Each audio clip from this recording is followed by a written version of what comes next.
అమెరికాలో సరైన డాక్యుమెంట్లు లేకుండా ఉండేవారికి డొనాల్డ్ ట్రంప్ చుక్కలు చూపిస్తున్నారు. వలస వచ్చిన వారు కనిపిస్తే చాలు కాగితం చూపించండి అంటూ అధికారులు వేధిస్తున్నారు. ఇమిగ్రెంట్స్ అందరూ తమతో డాక్యుమెంట్లు అన్నీ తీసుకెళ్లాల్సి వస్తోంది. వీసా గడువు దాటి అమెరికాలో ఉంటే జీవితాంతం జాబ్ చేసినా కట్టలేనంత ఫైన్ వేస్తారు.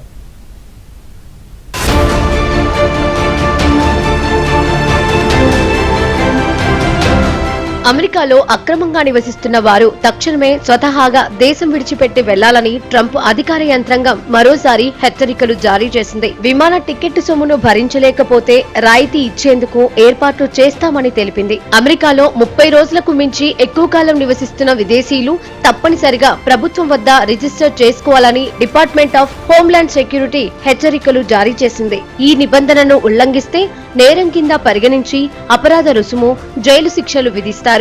ఒక్కరోజు అధికంగా ఉంటే రోజుకు $1000 జరిమానా విధించనున్నారు. అంటే అమెరికాలో అక్రమంగా ఉంటే రోజుకు 86,000 రూపాయలు కట్టాలన్నమాట.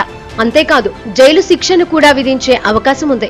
భవిష్యత్తులో మళ్లీ అమెరికాలో అడుగు పెట్టలేరు. ట్రంప్ చాలా మంది భయపడినట్లుగానే ఇల్లీగల్ ఇమిగ్రేషన్ మీద గట్టి చర్యలు తీసుకుంటున్నారు. ఇందులో భాగంగా 6 నెలల నుంచి సంవత్సరం పాటు వీసా ఎక్స్పైర్ అయిన తర్వాత కూడా అమెరికాలో ఉంటే 3 సంవత్సరాల పాటు మళ్లీ అమెరికాలో అడుగు పెట్టకుండా నిషేధం విధించారు. సంవత్సరం దాటి ఉన్న వాళ్ళకి 10 ఏళ్ల నిషేధం. కాబట్టి ఎవరి తల్లిదండ్రులైనా బంధువులైనా వీసా ఎక్స్పైర్ అయిన తర్వాత అమెరికాలో ఉంటే వెనక్కి రావడం శ్రేయస్కరం. వెనక్కి రావడానికి నిరాకరించిన వారి మీద రోజుకి $998 వరకు జరిమానా విధిస్తాం. అవసరమైతే 5 సంవత్సరాలు వెనక్కి వెళ్లి $1 మిలియన్ జరిమానా విధిస్తాం, ఆస్తులు జప్తు చేస్తామని ట్రంప్ హెచ్చరించారు. కాబట్టి వీసాలు ఎక్స్పైర్ అయిన వాళ్ళు భారతదేశానికి ఎంత త్వరగా వెనక్కి వస్తే అంత మంచిది.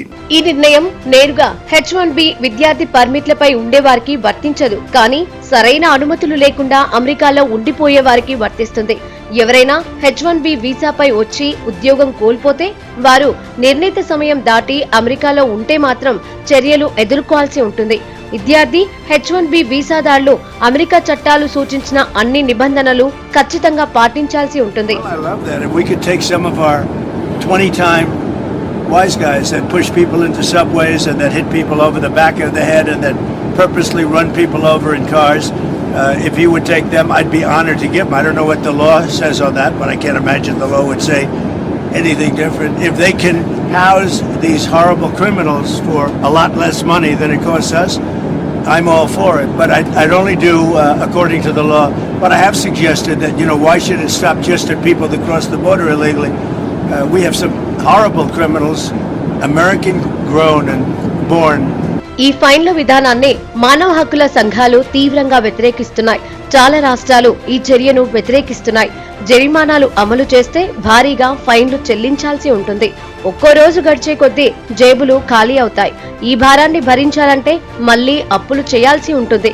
అమెరికాలో భారతీయులు 52 లక్షల మంది ఉన్నారు. వీరిలో 7,25,000 మంది అక్రమంగా ఉంటే వీసా గడువు తీరినా ఇంకా అమెరికాలోనే ఉంటున్నారు. వీరంతా సొంత ఖర్చులతో వెనక్కి రావడం బెటర్ అంటున్నారు నిపుణులు. ఫైన్లు పడ్డా జైలుకెళ్లినా మళ్లీ చట్టబద్ధంగా అమెరికా వెళ్లాలన్నా కష్టమే.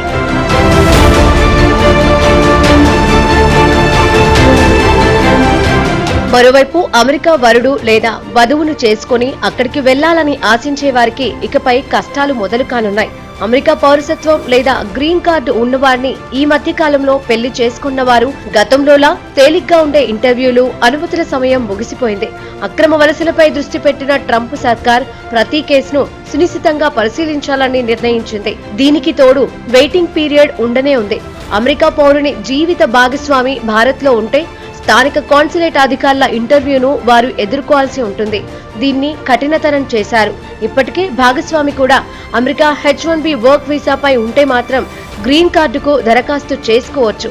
అప్పుడు America citizenship and immigration services అధికారుల ఇంటర్వ్యూను ఎదుర్కోవాల్సి ఉంటుంది. అమెరికా పౌరులు తమ జీవిత భాగస్వాములకు స్పాన్సర్ చేస్తున్న వీసాను పొందాలంటే ఫామ్ I-130 అనుమతి పొందడానికి 14 నెలల సమయం పట్టొచ్చు. ఆ తర్వాత 3.5 నెలలకు ఇంటర్వ్యూ పూర్తయ్యే అవకాశాలున్నాయి. ఈ మొత్తం ప్రక్రియ అంతా ముగియడానికి 17 నుంచి 20 నెలల సమయం తీసుకోవచ్చు. ఇక గ్రీన్ కార్డుదారులు తమ జీవిత భాగస్వాములకు స్పాన్సర్స్ చేసే వీసాకు సంబంధించి చాలా జాప్యం నెలకొంది. F2A గ్రీన్ కార్డు కేటగిరీలో భారీగా బ్యాక్లాగ్ ఉంది. ప్రస్తుతం 2022 జనవరి 1న దరఖాస్తు చేసుకున్న వారికి ప్రాధాన్యం ఇస్తున్నారు. అంటే దాదాపు 3 ఏళ్ల నాటి అప్లికేషన్లను ముందు చూస్తారు. ప్రస్తుతం దరఖాస్తు చేసుకుంటే మరో 3 నుంచి 4 ఏళ్లు పట్టొచ్చు. ఈ నేపథ్యంలో దరఖాస్తుదారులు వీలైనంత వేగంగా పేపర్ వర్క్ ను పూర్తి చేసుకోవాలంటున్నారు నిపుణులు.